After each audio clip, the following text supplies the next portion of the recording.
All right, guys, what's up? It's Wes. So Clip Studio version 3 is out. And if you've been a fan of the channel for a while, you know that I've been using Clip Studio more and more. And version 3 just coming out has quite a few new features that I'm excited to test.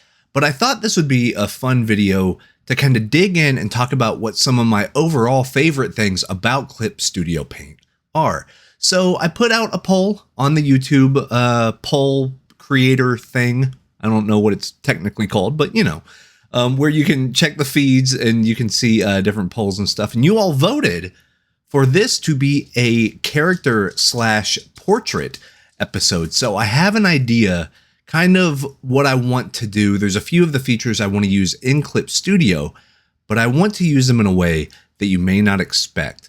So we're going to dig in. We're going to do an image. I'm going to try to make it kind of, I'm thinking of like a Dungeons and Dragons group, but not of humans necessarily. Maybe like skeleton, wolf sort of stuff. I don't know. Just something that we don't normally do.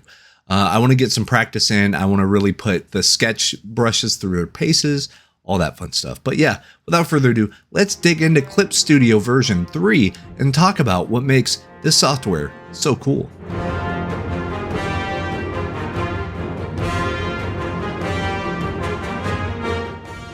And here we go, Clip Studio version 3. I've been a fan of Clip Studio since it was called Manga Studio. I think the first time I used it was like Manga Studio 3, maybe 4. Way back when. I mean, it's been quite a while now. I can't even remember when they rebranded it as Clip Studio Paint, but I remember that being a pretty big deal. Yeah, because this has always been a program made primarily for the creation of illustrations, well, sequential illustration. So yeah, it was called Manga Studio, but there were a lot of comic book creators that would use it as well. A lot of it really built in using paneling, and the lettering stuff has always been more accustomed to the workflow of somebody that works in, let's say, the comics industry. And that's not me. You know, I do key art, I do traditional painting, I do illustration, but Clip Studio was always something that I enjoyed using. And over the years, in my opinion, it's gotten better. So before we kind of dig into what my kind of favorite things about Clip Studio are and some of the things you might want to look out for version 3 here, I wanted to talk about just kind of what we want to do with this. So whenever everyone voted on the character / portrait, part of me got excited and part of me got kind of worried because you know me, I'm a landscape guy. That's sort of what I do. I've done that now for quite a few years for different clients and stuff. So doing just character work, I don't really know where I fit in there. So I wanted to do something fantasy related. I like the idea of some blues, kind of a green, teal, blue, icy, cold type thing. And I wanted to do something that was a little bit different than just like one person standing, you know, and kind of, because I do that quite a bit and it's fun and I enjoy doing it. But as we've talked about before here on the channel, I worry that it's kind of boring. It's kind of boring to look at. It might be fun to paint, but it's not necessarily fun to look at. And I need to get better about making something intriguing, at least with characters. So I was thinking more, okay, kind of what the undead, you know, I'm big into StarCraft right now. And, you know, Blizzard also made Warcraft. And then I got good, happy memories about like Warcraft 3 and that sort of, you know, anthropomorphized, maybe like Worgen kind of wolf barbarian thing. And then maybe like the undead and the necro sort of stuff, like, you know, just skeletons, glowy eyes, you know, all the good stuff that the kids love. Me being kids in this case. So yeah, that's what we're doing. One of my favorite things about Clip Studio, and it's been a part of Clip Studio for a while, is actually the 3D mannequins that you can make. Yeah, it has like a built-in 3D engine. And you can use it. You can get kind of these, you know, in the industry, they're called paper dolls. But you use these paper dolls, you pose them however you want. You can actually get good uh, longevity out of these models. And I know they have kind of the proportions and the shapes of human beings, and then also kind of the more anime and manga influence on there with the sharper chins and maybe the slightly bigger head and the slimmer body type. But what I wanted to try was, could I use some of these mannequins as maybe like a pose reference and then kind of beef them up into something else? Like, you know what I mean? Kind of use them truly as a skeleton and then put the designs over top of them. That's something that I've been trying to practice for a while. I should have listened in art school when one of the assignments was, okay, you're going to draw a cube and then you're going to drape different like clothing over the cube in a realistic manner. I thought it was a waste of time. It is not a waste of time. That's primarily what, I don't know, 200% of my job is now, is taking shapes that may have been already established with 3D or, just kind of just overall, hey, we have this idea, but we need this armor on this character, or we need, these type of boots and the footprints and there's all this stuff where you're basically working within a silhouette. You're working within a shape, and all of the stuff within it has to look like it has form and value. And, it has to look believable, not necessarily realistic, but believable. So that's what we're going for here. I'm going to try to use these mannequins as a pose thing for more of a dark fantasy style thing. Now, it'll really only be good for kind of where the limbs are postured, where the head might sit, maybe the hips, kind of the dynamic posing.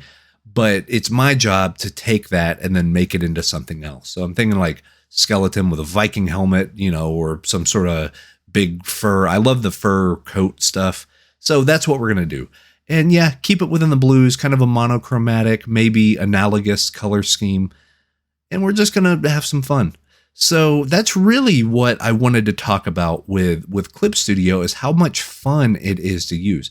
This is very much in the same vein as like a Krita. Krita's specifically made for painters. You know what I mean? Clip Studio is primarily made and mainly made for manga artists and comic illustrators. Now, with the dynamic poses and with the way the brushes handle, you get more dynamic results faster, I think. Like in a Photoshop or something like that, a lot of times I'm tweaking brushes a lot.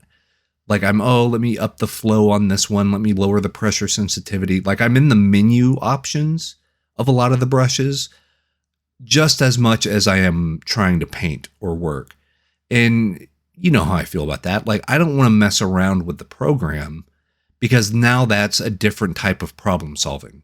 I have to like pump the brakes on the creative side of things. And then I need my pencil to, like, think if you had to sharpen your pencil after every like 3 strokes on your sketchbook. You know what I mean? Like if it's arduous, it's like, okay, I have this idea, I want to get it down, but this pencil will not keep its lead.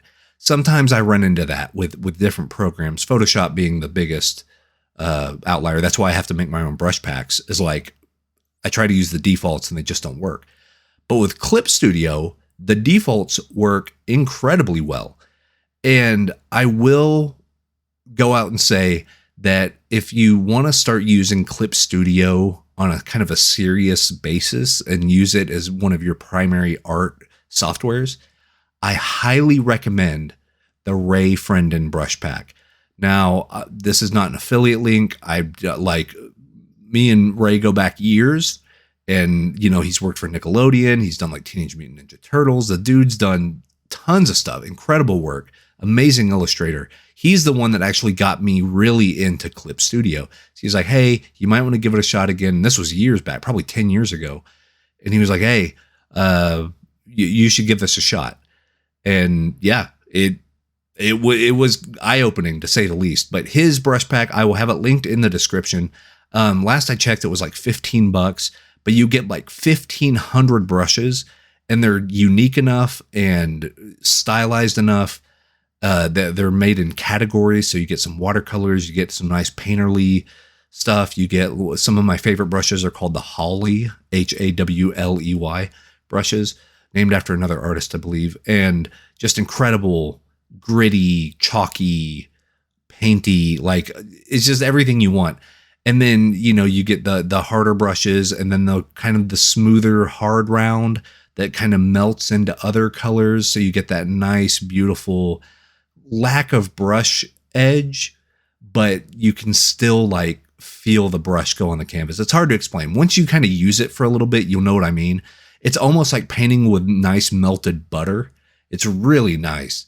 And the colors mix great too. Like the engine that Clip Studio uses, and I feel like it's even gotten better in Clip Studio version 3. The colors just mingle well. Like it's not quite to the level of a Rebelle or Art Rage or like PaintStorm Studio where they have like very wet into wet paint. But this is almost a hybrid. This is a hybrid between like Photoshop and Rebelle, or Photoshop and like PaintStorm Studio or Art Rage. Like it's this nice middle ground where you can really get highly tight rendered stuff, but you can also loosen it up a little bit, even within the same brush category. And I appreciate that quite a bit about it. A lot of fun to use. I just like using Clip more and more. And out of the Ray Frienden brushes, the main two that I use are both in the Photoshop, Faux, like fake Photoshop, the fake Photoshop category. And it's called Photoshop, which is a normal, great, hard round kind of razor blade brush. And then one called Photoshop Wet, which is more of a hard round brush, but it's a wet blendy brush. It's my favorite. It might be my favorite digital brush ever. Like it's better than the stuff I make. It's better. I'll just come out and say it. Like for whatever reason, me and that brush work super well together. And that's primarily what you're going to see me render in whenever we get to that phase of this. And yeah, I would be remiss if I did not mention Ray Frienden's brush pack. So if you're into Clip Studio, if you're wanting to get into it, you haven't used this brush pack before, I'm going to link it in the description. Like I said, no affiliate stuff, no funny stuff, no marketing. It's just the brushes are great. You're going to have 1,500 of them, probably even more. He updates the thing all the time. And yeah, it's tried and true. It works. It's drag and drop into Clip Studio. It's fantastic. But one of the key things that I was looking through the video whenever they announced Clip Studio version 3, and whenever they showed this, my eyebrows kind of perked up a little bit. And it's the color matching. I don't know what they call it, if they call it like an action or like a task or like whatever it is. But basically, you can have your image, and then you can load up some other images, whether it's stock photos or like other paintings you've made. And basically what you do is you run it through this process, and it matches the colors used in your kind of the source that you choose to be the color matching, and it applies it to your current painting. So perfect example is like, oh, let's say I made this painting, but I want to turn it into like a John Singer Sargent. Okay, let me load up a John Singer Sargent painting, import it, into Clip Studio, and then use it as the color match and see what it does to my painting. Or let's say Anders Zorn, or if I want to do like Joaquin Sorolla, or even like a Raphael, or just count them. Count the Velasquez and any of these nice traditional Baroque era stuff. It'd be a great way to see what it would look like, even if I didn't paint it that way, just to get the colors in there to figure out what's going on. Now, Photoshop has had this for a long time, and it's called match color. And it's whenever you open it, you open up something and you say, okay, what layer of this document do you want to match to what layer on this document do you want to match? And it lets you kind of work that way. You can minimize it. You can blend it in. You can do all sorts of fun stuff. You can even make it its own clipping mask. That way you can apply it to some parts of it and then erase other parts of it. It's really handy. And I got excited when I saw that Clip Studio also had a version of this. Now, at the time of me recording this, I have not used it yet. So whenever you see me use it on this video, it's the first time I'm ever going to be using it. So I might be trying to dial in stuff and trying to figure this thing out. But I'm excited about the prospect of having that built into Clip Studio, so I don't have to like export the image out of Clip Studio, open up Photoshop, then open up another image to try to match the color, then do all the like clip masking and all that stuff, then re-export out, go back into Clip Studio to like, you know what I mean? I don't want to fight with all these programs. If one program can get me 90% of the way there, I'm happy. And that's what I'm going to do. So that brings me to a few of the other things I love about Clip. Clip has this, you can do adjustment layers and things like that. And they have a great list of adjustment layers and sharpness and brightness and all that stuff and hue, saturation, all the stuff we're kind of used to. But there's one called tone correction. And tone correction is baller. It is great because it allows you to slightly change the temperature of certain parts of your piece, whether it's, hey, stuff in focus this much with hard edges gets to be warm, all this gets to be cool. Or it could be, hey, I want my shadows to be warm, my highlights to be warm, my midtones to be cool. How does that look? Oh, that looks kind of weird. Well, let's make the light and the midtones both warm and then the shadows cool. How does that look? So you can kind of apply this stuff and use it very quickly to get some, it's great whenever you're kind of in the rut of a painting. You're, let's say, 5-6 hours in, and you just don't know what to do. And you're like, something's not right, but I don't know what. Tools like that, like tone control, like color matching, can help re-spark your eyeball. Like if you tried all the tricks, I tried to flip my canvas upside down and, flip it horizontally and, step back and zoom in and zoom out. And I just can't see what I can change or what's wrong with it. Using these type of filters, these type of adjustment layers are a godsend because it lets you very quickly get like, it's almost like getting cold water splashed in your face whenever you're looking at your painting and you're like, oh, wait, I see it now. Oh yeah, that should be brown instead of purple. That should be, green instead of blue. It does these things to where it gets that engine revving again. And anything that does that, I will swear by up and down. And I love it. I love stuff like that. I don't do it for every painting. Some paintings we just get there quickly. Other paintings are kind of rough. The process is rough. It ends up being okay. But, once you're in the nitty gritty, any little trick you can have to keep your momentum up and to keep your spirits high, use it. And that's what's so great about this. And, you can mask layers, you can photo bash, you can do a lot of the things that you would do in Photoshop in Clip Studio. They may be called something different, but they should be there. I'm trying to think off the top of my head some of the things I use in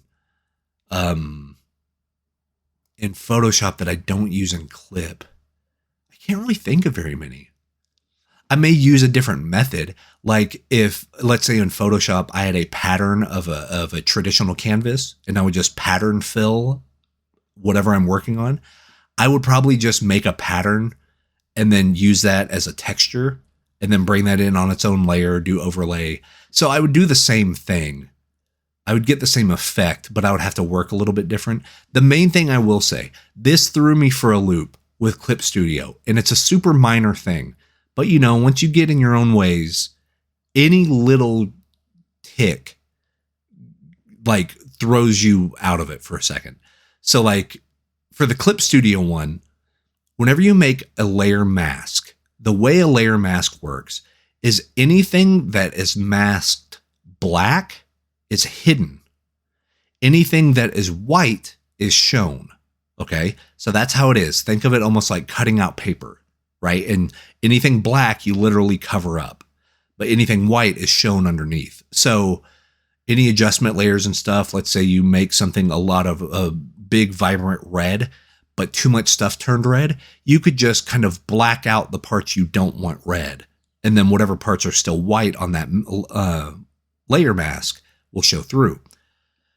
So normally you just use a paintbrush and paint black and paint white, to show, okay, I want to hide this, I want to show this. But with Clip Studio Paint, you literally use the eraser tool to erase what's on the mask. And then you paint what you want to show through. So it's exactly the same thing. But to me, it was like, oh, I have to pick the eraser tool to be able to, because I kept changing black and white brushes. And I was like, why isn't this working? And then it's like, oh, you need to actually use the eraser, which makes sense. Erase what you don't want to see and brush what you do want to see. Makes sense logically. It's just I was so used to my other way of doing things. Well, it's like another example is Krita. Krita's color picker, the shortcut key on a keyboard, is the control key, not the alt key. I mean, they're right next to each other. And now I know, but for a while I was like, does this thing not have a color picker? Like, does this thing not? So I'm just an old man stuck in my ways, basically. But anyways, back to Clip Studio. It's a joy to use. It's responsive. I use my mouse wheel to scroll in and scroll out of my, canvas whenever I'm working. Yeah, probably the fastest program that does that. And I have old versions of Photoshop that are pretty quick, but Clip Studio is right there with them. Everything's just responsive. Knock on wood, I have never had Clip Studio crash on me. Never. In fact, I would say the AutoSave feature, like, oh no, the power went out and I was painting in Clip Studio. Clip Studio's AutoSave is pretty good. It's like within the past few minutes, it kind of does an autosave. Now, I wouldn't rely on that and like just exit out of Clip Studio and whatever. I would save your work. Be sure to always save. But it's gotten me out of a jam a time or two. I was working on some of the Gary Gygax World Builder stuff probably about a month ago, and I was using Clip Studio, and that exact thing happened. We had a thunderstorm late at night. Power went out, and I was like, oh my gosh, I forgot to save. It was like an hour and a half of work. I was like, man, and I was in the groove too. We had music going. I was like, okay, cool. The kids were sleeping. It was great. And then, but then I opened it back up and I only had to repaint maybe 5-6 minutes worth of an hour and a half. So I was like, oh, thank goodness, like big sigh of relief. So big ups to Clip Studio on your autosave function. That's a true lifesaver. But I recommend this, man. I recommend Clip Studio. It works. It just works. And you may actually like it better than some of the stuff you're using right now. I know that there's no other brush engine that feels like Clip Studio. Some people swear by it. They will not use anything else. They are Clip Studio through and through, done. Okay. I get it. I totally get it. I will, in fact, bring in images from time to time. And I say from time to time, I mean like 75 to 80% of the time to work with that Photoshop wet brush. I love that thing. I wish I could use that exact brush in all of my painting programs. It's perfect. The way it feels, the touch of it, the way it works with my dexterity, the way it works with just the tablet setting. I don't know what it is, but it is exactly what I need. And because the harder I press, the harsher the rendering is, like the more opaque. But then if I just do little scrapes here and there, it's almost like a nice smudger tool. It's wonderful. It's a great brush. But yeah, the pencils in Clip Studio look amazing. I'm actually probably going to be using, and these are the ones built in. I love Ray Frendon's brushes as far as pencils, but I will say the Manga Studio and the Manga Studio 3 and 4 pencils that come built in are incredible. There's a lot of them, man. I think there's some based on like actual like 2H, 2B, 4B, 4H, 8B.